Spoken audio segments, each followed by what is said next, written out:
एक बार फिर से आपका बहुत-बहुत स्वागत है हमारे चैनल अनुराधा हिंदी क्लासेस में। इस समय हमारे चैनल पर नागार्जुन की जो कविताएं लगी हुई हैं आपके यूजीसी नेट में, अदर स्टेट के भी टीजीटी पीटी एग्जाम में भी उनकी कविताएं जो लगी हैं उसको कंप्लीट किया जा रहा है। सबसे पहले हमने शासन की बंदूक कविता को पढ़ा, कालिदास कविता को पढ़ा ससंदर्भ व्याख्या के साथ और महत्वपूर्ण तथ्यों को भी देखा। बादल को घिरते देखा ये भी पढ़ा जा चुका है, अकाल और उसके बाद भी। आज हम देखेंगे कविता खुरदुरे पैर, बहुत ही महत्वपूर्ण कविता। और इससे अभी हाल ही में जो आपका यूजीसी नेट का पेपर हुआ था जून में, उससे प्रश्न बने थे। पहले हम कविता का थोड़ा सा परिचय देख लेते हैं, कविता का आधार क्या है, फिर हम कविता को पढ़ेंगे और कविता की व्याख्या और महत्वपूर्ण तथ्य भी। तो यहाँ से प्रारंभ करते हैं। खुरदुरे पैर कविता जो है नागार्जुन की काव्य संग्रह सतरंगे पंखों वाली, जो कि 1950 में संकलित है। यह कविता कवि के मार्क्सवादी चिंतन पर आधारित है। इसमें कवि का झुकाव अपनी गंभीर सामाजिक चेतना और शोषित व उत्पीड़ित जो पीड़ित जनता थी उसी के प्रति है। प्रस्तुत कविता में एक रिक्शे वाले मजदूर के पैरों की फटी बीवाइयां जो हैं, पैर जो फटे हैं, का चित्र नागार्जुन ने किया है।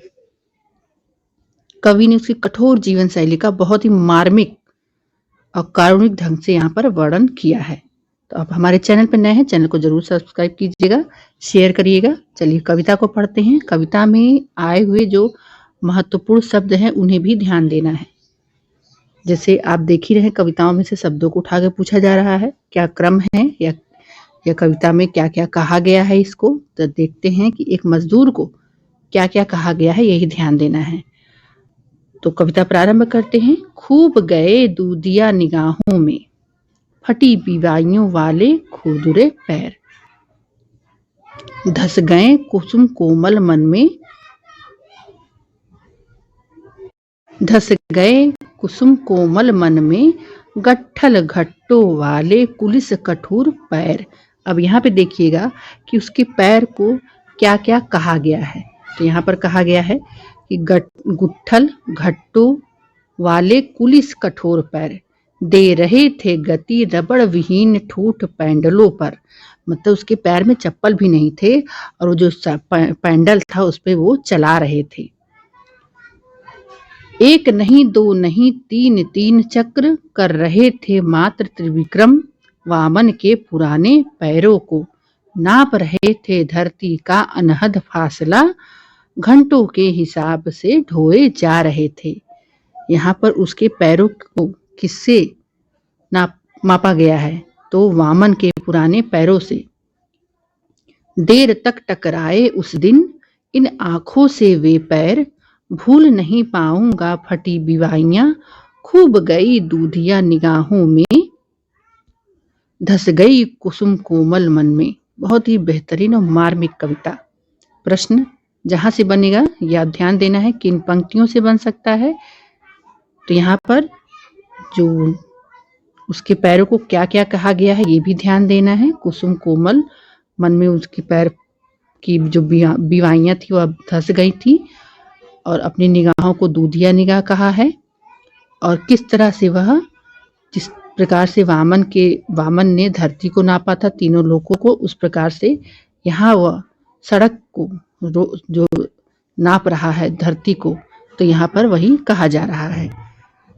प्रसंग में देखते हैं। प्रस्तुत कविता में कवि ने अपनी गहन सामाजिक चेतना और शोषित व उत्पीड़ित जनता के प्रति गहरी सहानुभूति व्यक्त की है। इस कविता में कवि ने किसान मजदूर जनता के पैरों की बीवाइयां जो हैं उसी का मार्मिक चित्रण किया है। व्याख्या है इसकी। यह कविता एक ऐसे रिक्शे वाले की है जो अपनी रोजी रोटी जीवन यापन के लिए चला रहा था। उसके रिक्शा की पैंडल भी बिना रबड़ वाले हैं, जिस पर उसके फटे बीवाइयों वाले पैर विष्णु अवतारी वामन की तरह तीन पहियों की रिक्शा खींच रहे हैं। अर्थात जिस प्रकार तीन पग में वामन विष्णु अवतारी ने पूरी पृथ्वी माप ली थी, उसी प्रकार रिक्शे वाले की तीन पहिया वाली रिक्शा को खींचने वाले फटे बीवाइयों युक्त पैर अपनी आजीविका कमाने के लिए लगातार धरती को नाप रहे हैं। यहाँ कवि उन बीवाइयां युक्त पैरों को भूल नहीं पाएंगे।